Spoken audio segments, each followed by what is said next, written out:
When people talk about homosexuality, they often ask, is it a choice? I heard it is. Hello, what's your name? Christian. Well, Christian, let's see what the latest science has to say. Oh, that. To help us, here are two gay people, George and Martha. Before we can answer, is it a choice, we must first determine what it means to be gay. How do you know you're a homosexual? The same way you know that you're straight. Since the 19th century, many theories about homosexuality have been offered that are untestable and contradictory. Male homosexuality is the result of an absent father and an overbearing mother. See ya. Stand up straight, dear. And the female homosexual has never recovered from her anger over not having the penis. She wishes to avenge her perceived castration by taking another female as her sexual object. You're kidding me, right? Well, I've always been told that homosexuality is unnatural. Is it?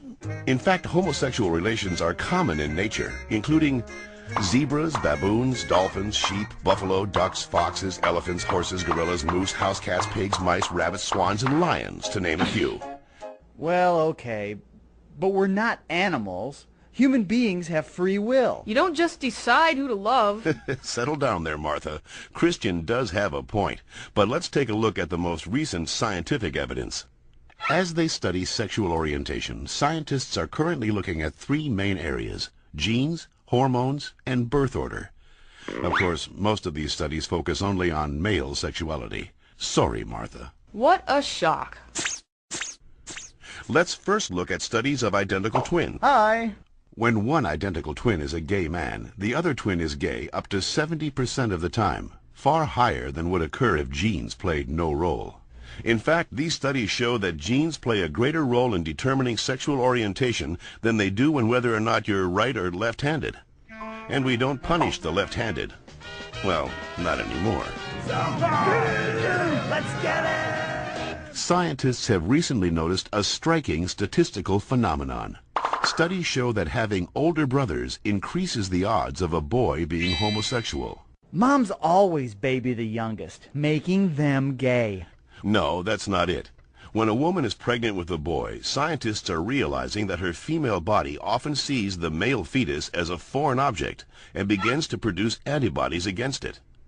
The more boys a woman has, the more adept her body becomes at feminizing the fetus, which may explain why with every successive boy, the odds that he will be gay go up significantly. All right, maybe you all accept it, but what about those people who started out gay and say they became straight by discovering God? What about ex-gay ministries?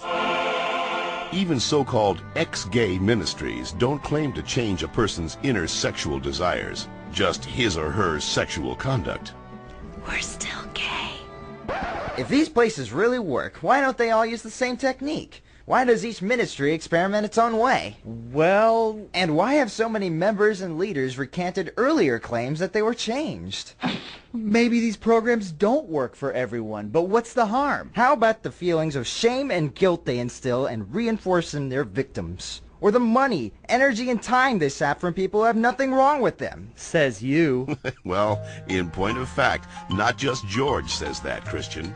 The American Medical Association, the American Psychiatric Association, the American Psychological Association, the American Psychoanalytic Association, the American Academy of Pediatrics, and the National Association of Social Workers have all stated that homosexuality should not be treated as a mental disorder, and that they oppose attempts at reparative or conversion therapy, and that sexual orientation is not a choice and cannot be changed. So that's it. I'm supposed to believe that it's not a choice just because all those doctors and scientists say so? Or you could just ask us. I do know this one girl named Heather who goes back and forth, but she's Shut up. The information in this educational cartoon is based upon studies that can be found in any university library, with the possible exception of the Bob Jones University in South Carolina.